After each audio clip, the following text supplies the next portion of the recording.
Sinopsis. ¿Su trabajo tiene algún sentido para la sociedad? En la primavera de 2013, David Graeber hizo esta pregunta en un ensayo lúdico y provocativo titulado Sobre el fenómeno de los trabajos de mierda. El artículo se volvió viral.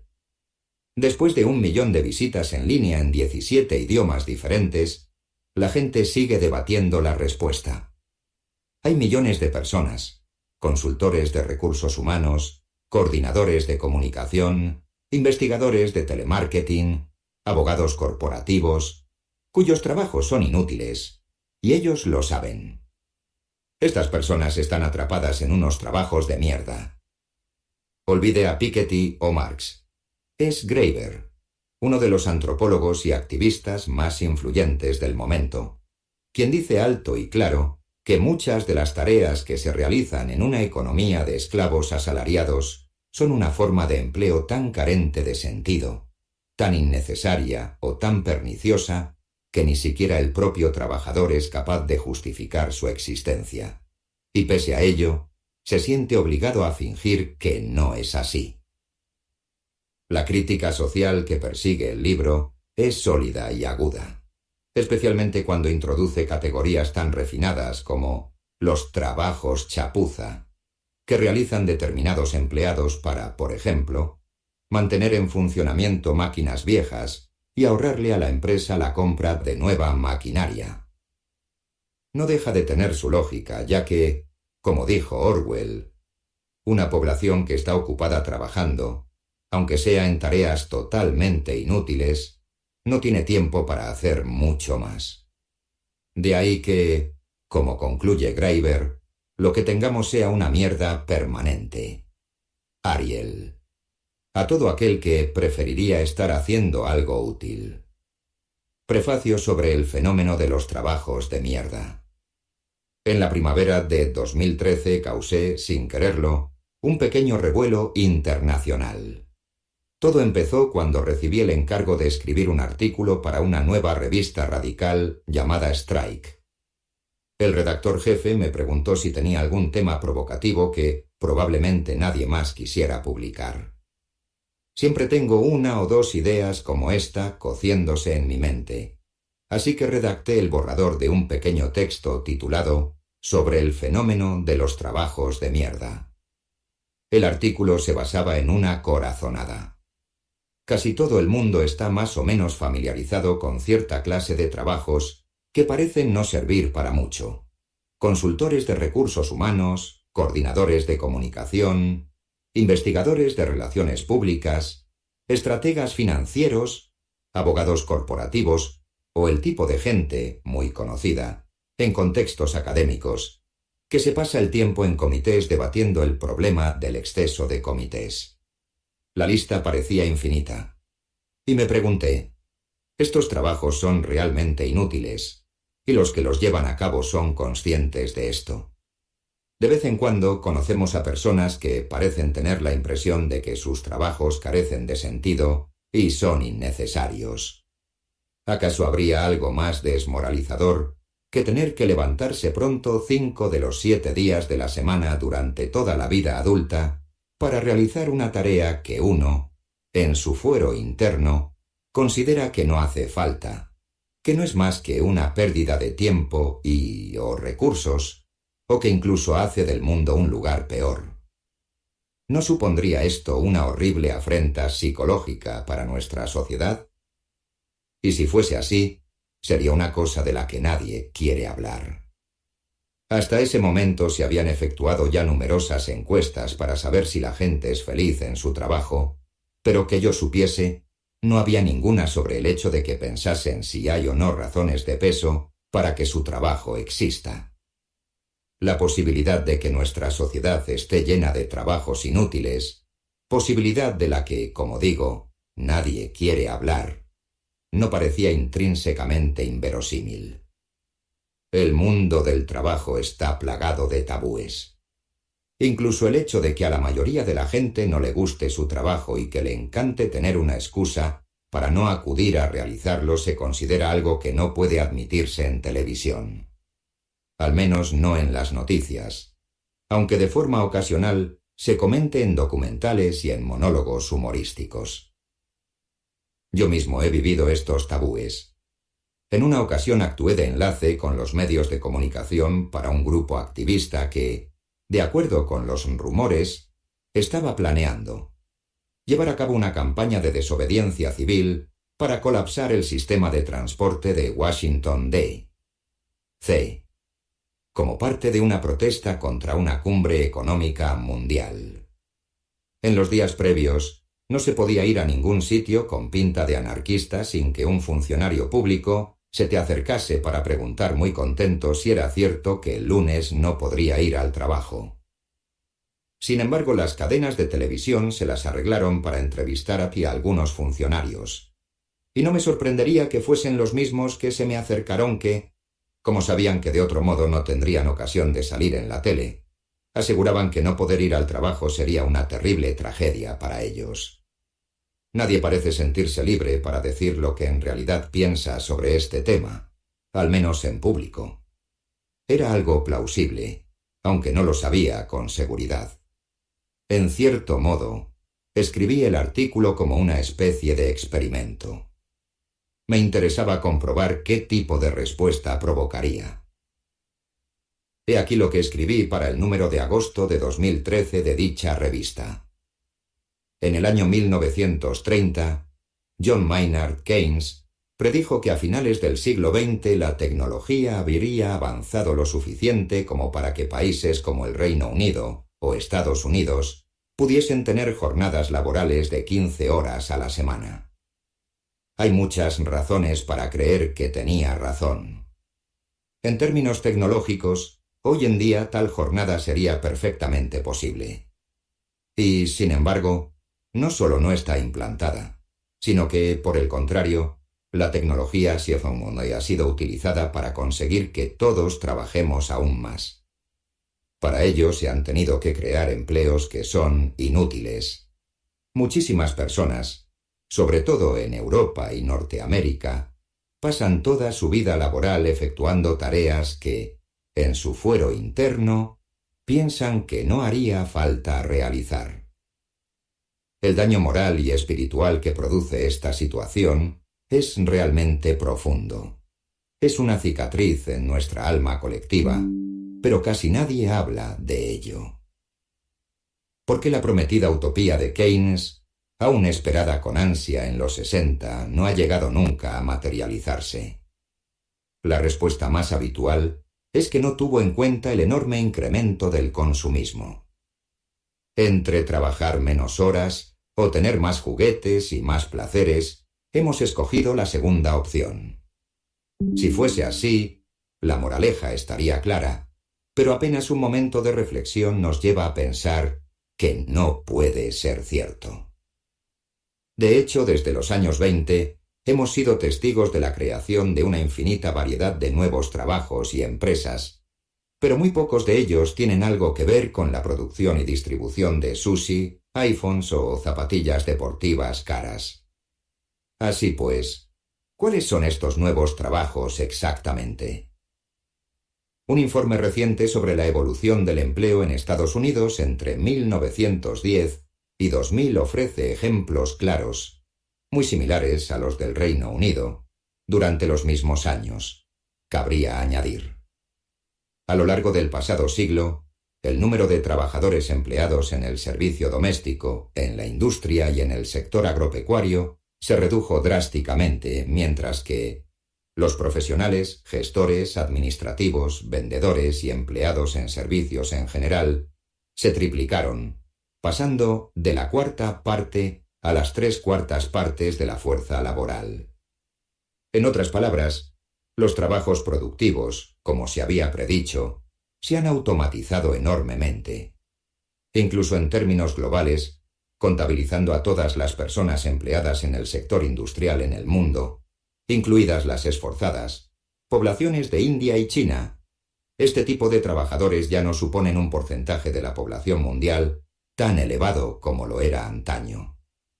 En lugar de producirse una importante reducción de las horas de trabajo, que hubiera liberado a la población mundial y le hubiera permitido dedicarse a sus propios proyectos, placeres, visiones e ideas, hemos asistido a un enorme aumento del sector servicios, no tanto del sector en su conjunto, sino específicamente de la parte más administrativa, incluyendo en ella la creación de nuevas empresas como las destinadas a servicios financieros o a la venta a distancia, así como a la expansión sin precedentes de colectivos como los que se ocupan del derecho corporativo, la administración académica o sanitaria, los recursos humanos y las relaciones públicas. Y en esta relación, ni siquiera se incluye a todas las personas cuyo trabajo consiste en proporcionar apoyo administrativo, técnico o de seguridad para las empresas mencionadas, ni tampoco a las integradas en el sinfín de empresas centradas en tareas auxiliares, bañar perros, repartir pizza a domicilio las 24 horas, etc., que solo existen porque todos los demás trabajadores se dedican al resto de los trabajos. Estos son los que se podrían llamar trabajos de mierda. Da la impresión de que hay alguien ahí fuera creando trabajos sin sentido solo para mantenernos ocupados. Y este es el principal misterio, ya que en teoría, precisamente en el capitalismo, este tipo de cosas no deberían suceder.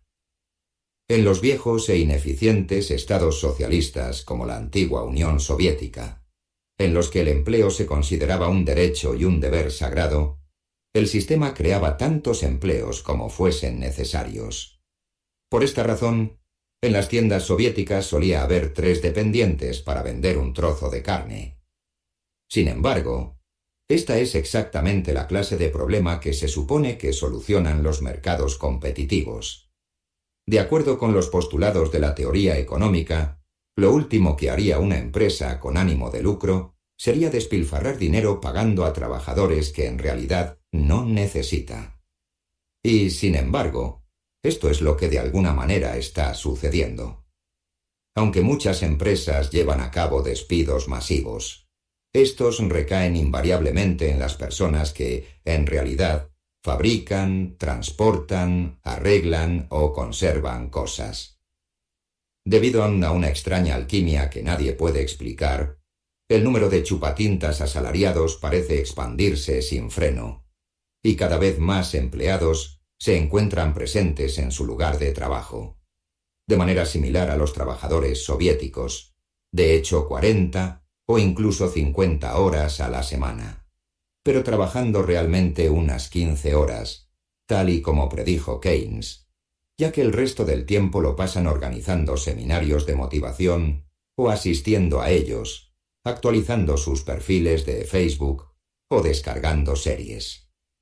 Está claro que la respuesta a la pregunta que nos hacíamos al comienzo de este artículo no es económica, sino moral y política.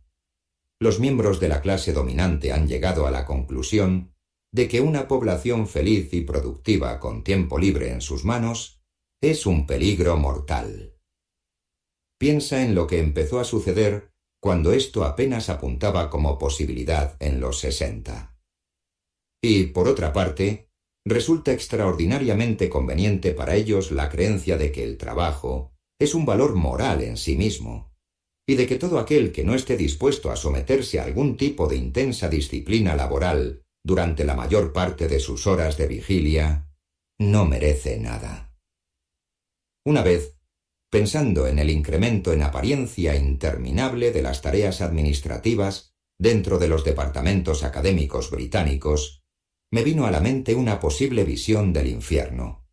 Un montón de individuos que pasan la mayor parte de su tiempo haciendo tareas que no les gustan y en las que no se desenvuelven especialmente bien. Digamos, por ejemplo, que fueron contratados por ser excelentes ebanistas, y entonces descubrieron que se esperaba que pasaran gran parte del tiempo friendo pescado. En realidad, la tarea es innecesaria. Al menos solo existe una cantidad muy limitada de pescado para freír. Pero de alguna manera, todos están tan obsesionados por el resentimiento que les produce pensar que algunos de sus colegas pueden estar pasando más tiempo que ellos trabajando la madera y escaqueándose de sus responsabilidades en la fritura, que en poco tiempo se forman interminables pilas de pescado mal cocinado y que no sirve para nada amontonándose por todas partes. Y esto es en realidad todo lo que se hace.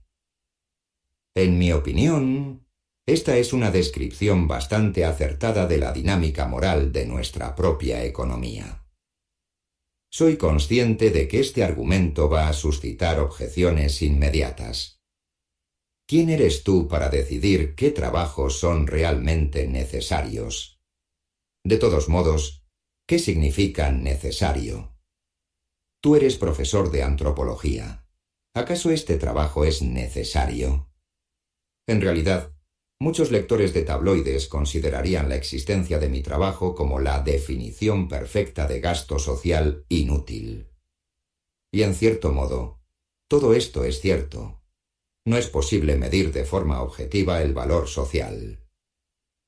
Jamás me atrevería a decir a nadie que está convencido de que realiza una contribución significativa al mundo, que en realidad no es así. Pero ¿qué pasa con los que piensan que sus propios trabajos carecen de sentido? Hace poco retomé el contacto con un amigo del colegio, al que no había visto desde los 15 años, y me sorprendió descubrir que durante todo ese tiempo había sido primero poeta y después líder de un grupo de rock indie. Yo mismo había escuchado algunas de sus canciones en la radio sin tener ni idea de que el cantante era alguien que conocía. No cabía duda de que era una persona brillante e innovadora, y que su trabajo alegraba y mejoraba las vidas de otras personas en todo el mundo.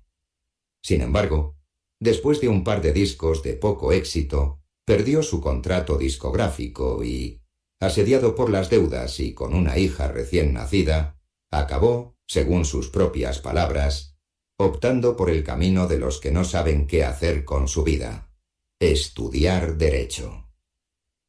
Hoy en día es abogado corporativo en una importante empresa de Nueva York, y no tuvo ningún problema en admitir que su trabajo carece totalmente de sentido, que no contribuye en nada a la sociedad y que, en su opinión, en realidad no debería existir. Hay muchas preguntas que se podrían plantear en relación con este caso, empezando por ¿qué clase de sociedad tenemos que genera una demanda tan reducida de poetas y músicos con talento y tan aparentemente ilimitada de especialistas en derecho corporativo? Respuesta: si el 1% de la población controla la mayor parte de la riqueza disponible, lo que llamamos el mercado solo refleja lo que ellos, y nadie más, juzga útil o importante. Más aún, demuestra que la mayoría de la gente con trabajos inútiles es consciente de ello. De hecho, no creo haber conocido nunca a un abogado corporativo que no piense que su trabajo es una mierda. Y lo mismo ocurre en casi todas las nuevas actividades comentadas anteriormente. Existe un amplio grupo de profesionales asalariados que, si uno los encuentra en una fiesta y admite que se dedica a algo que puede considerarse interesante, por ejemplo, la antropología, evitarán por todos los medios hablar de su profesión. Invítalos a unas copas, y en poco tiempo estarán despotricando y lamentándose de lo inútil y estúpido que es su trabajo. Estamos hablando de una violencia psicológica muy profunda. ¿Cómo puede uno empezar siquiera a hablar de dignidad en el trabajo cuando en el fondo siente que su propio trabajo no debería existir? ¿Cómo puede esto no provocar una sensación de enorme rabia y resentimiento? Sin embargo, esa es la peculiar genialidad de nuestra sociedad, que nuestros gobernantes, como en el ejemplo de los que fríen el pescado, han encontrado la forma de asegurarse de que esa rabia se dirija precisamente contra aquellos que sí tienen un trabajo con sentido. Por ejemplo, en nuestra sociedad parece existir una regla general que dicta que, cuanto más obvio es el beneficio que un trabajo reporta a las demás personas, mayor es la probabilidad de que esté mal pagado. Vuelvo a decir que es muy difícil establecer una medida objetiva, pero una forma sencilla de hacerse una idea es preguntarse: ¿Qué pasaría si una clase concreta de profesionales desapareciera de repente? Se diga lo que se diga sobre los enfermeros, los recogedores de basura y los mecánicos, es obvio que los resultados de que se esfumasen serían inmediatos y catastróficos. Un mundo sin profesores y estibadores no tardaría en estar en apuros, e incluso uno sin escritores de ciencia ficción o músicos de ska sería un mundo peor. No está muy claro de qué forma sufriría la humanidad si se desvaneciesen los gestores financieros, los grupos de presión, los investigadores de relaciones públicas, los actuarios, los vendedores telefónicos, los alguaciles o los asesores legales. Muchos sospechan que, de hecho, el mundo podría mejorar de manera notable. Lo que sí está claro es que si pasamos por alto un puñado de excepciones bien conocidas, los médicos, por ejemplo, la regla se cumple sorprendentemente bien. Lo que es aún más perverso es que parece existir una sensación general de que así es como tiene que ser. Este es uno de los puntos fuertes del populismo de derechas y se pone de manifiesto cuando los tabloides azuzan la animadversión contra los trabajadores del metro por paralizar Londres para defender sus condiciones laborales. El hecho mismo de que estos trabajadores puedan paralizar Londres demuestra que su trabajo es muy necesario, pero parece que es esto precisamente lo que molesta a mucha gente. En Estados Unidos resulta aún más claro, pues allí los republicanos han conseguido un éxito extraordinario a la hora de activar la indignación popular contra los docentes y los obreros de la industria automotriz. Y, de manera significativa, no contra los administradores escolares o los ejecutivos de la industria, que son los que realmente causan los problemas, por sus inflados salarios y prestaciones. Parece como si exclamaran: «Pero si vosotros podéis enseñar a los niños, o fabricar coches, conseguís trabajos de verdad, encima tenéis la osadía de reclamar también pensiones o asistencia sanitaria de clase media». Si alguien hubiera deseado proyectar el régimen laboral más adecuado para conservar el poder del capital financiero, resulta difícil imaginar cómo podría haberlo hecho mejor. Los trabajadores productivos que sobreviven son presionados y explotados de forma implacable, mientras que el resto se divide entre el aterrorizado estrato de los universalmente denigrados desempleados y un estrato social algo mayor formado por los que, en esencia, reciben un sueldo por no hacer nada, en puestos concebidos para inducirles a identificarse con las perspectivas y las sensibilidades de la clase dirigente, gestores, administradores, etc. Y en especial con sus avatares financieros, y por otro lado para incentivar, al mismo tiempo, un resentimiento larvado contra todo aquel cuyo trabajo tenga un valor social claro e innegable. Por supuesto, tal sistema nunca fue diseñado de manera consciente y surgió como resultado de cerca de un siglo de prueba y error, pero es la única explicación de por qué, pese a los enormes avances tecnológicos, no tenemos todos jornadas laborales de 3 o 4 horas. Si alguna vez la hipótesis desarrollada en un artículo fue confirmada por la forma en que fue recibida, sin duda alguna esta fue una de ellas. Sobre el fenómeno de los trabajos de mierda provocó una verdadera conmoción. Lo más irónico fue que mi pareja y yo habíamos escogido precisamente las 2 semanas posteriores a la publicación del artículo para pasarlas aislados con una maleta de libros en una cabaña en los bosques de Quebec. Habíamos optado voluntariamente por un sitio sin conexión a Internet, lo cual me dejó en la incómoda situación de tener que seguir los acontecimientos a través de mi teléfono móvil. El artículo se hizo viral casi de inmediato. En pocas semanas ya se había traducido a más de una docena de idiomas, entre ellos alemán, noruego, sueco, francés, checo, rumano, ruso, turco, lituano, polaco, griego, estonio, catalán y coreano. Y el artículo fue publicado en periódicos de distintos países, desde Suiza hasta Australia. La página web de Strike recibió más de 1 millón de visitas y se colgó innumerables veces por exceso de tráfico. Surgieron blogs que hablaban del tema por todas partes y las secciones de comentarios se llenaron de confesiones de trabajadores y profesionales de oficina. Mucha gente me escribió pidiendo consejo o para decirme que les había inspirado para dejar sus trabajos y buscar algo más significativo. He aquí una entusiasta respuesta, de las cientos que pude leer, de la sección de comentarios del diario australiano Canberra Times. ¡Wow! Has dado en el clavo.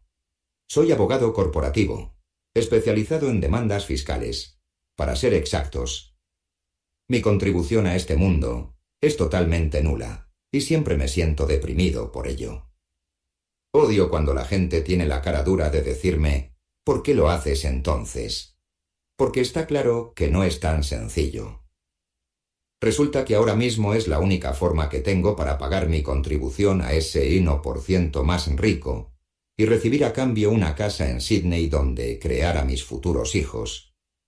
Es probable que, gracias a la tecnología, actualmente seamos capaces de producir en 2 días lo que antes producíamos en 5, pero, por culpa de la avaricia y un cierto síndrome de productividad de hormiguita, aún nos exigen que nos dejemos esclavizar en beneficio de otros y olvidemos nuestras aspiraciones no remuneradas.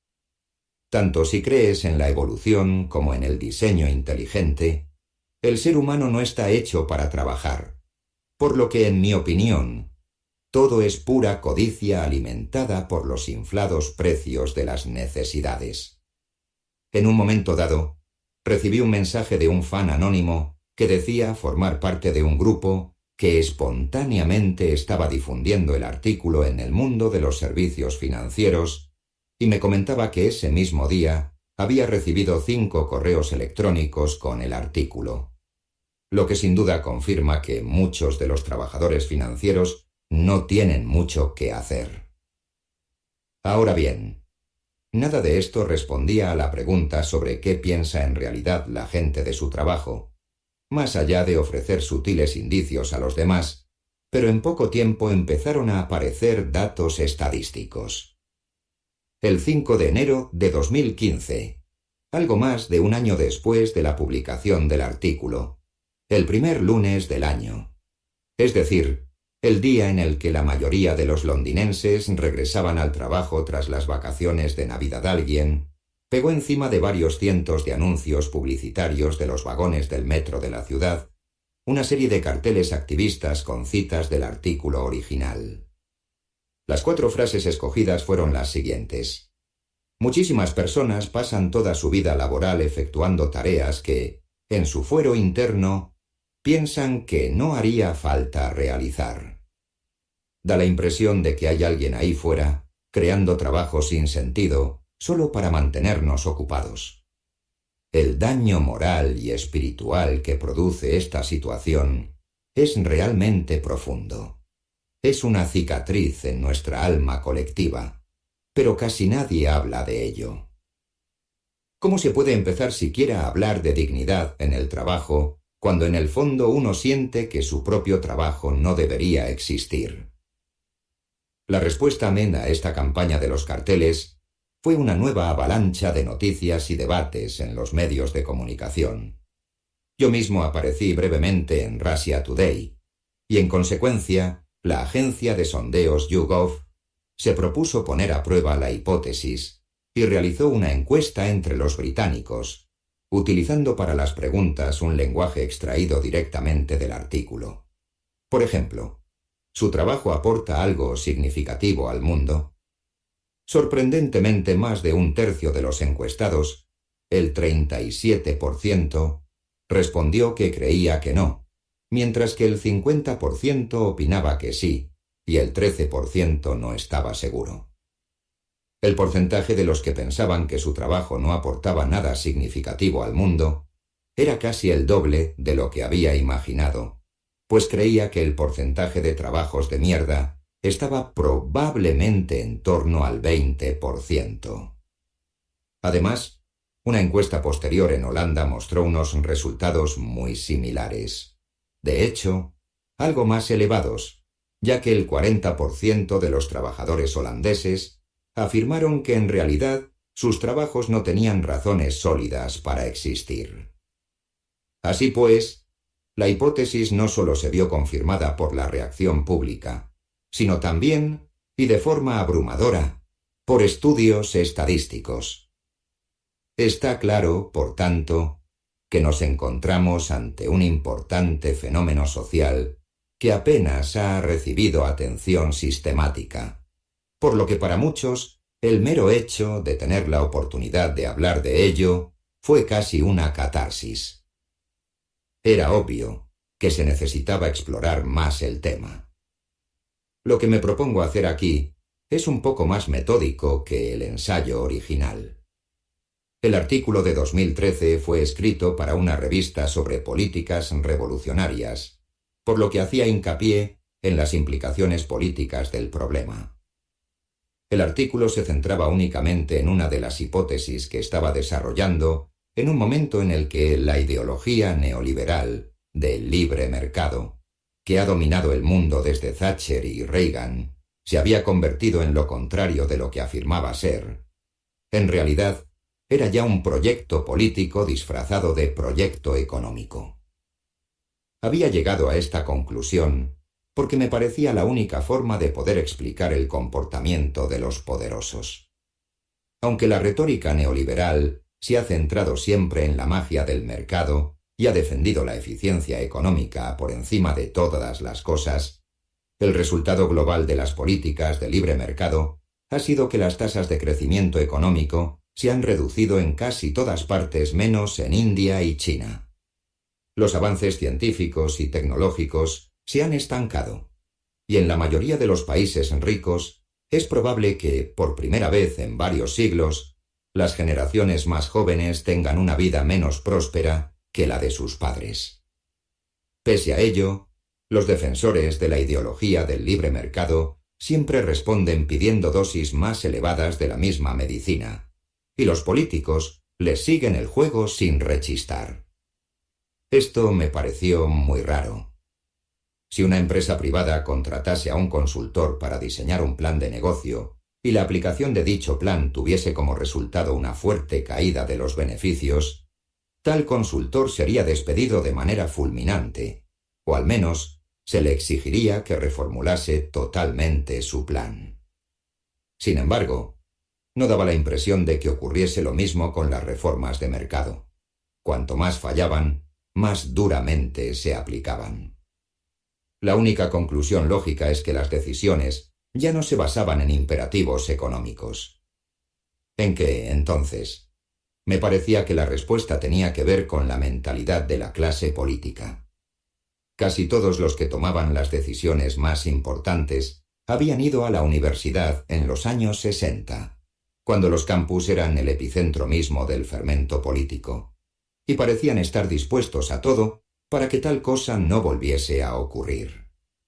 Por tanto, aunque es posible que les preocupase el descenso de los indicadores económicos, también estaban encantados de comprobar que la combinación de la globalización, la reducción del poder de los sindicatos y la creación de una fuerza laboral desprovista de estabilidad y a la vez estresada, junto con agresivas falsas promesas de un retorno a la liberación personal hedonista de los 60, lo que se conoce como liberalismo vital, conservadurismo fiscal, había provocado simultáneamente el aumento imparable de la riqueza y el poder de los ricos y poderosos y la destrucción total de los cimientos de cualquier desafío organizado en contra de ese poder.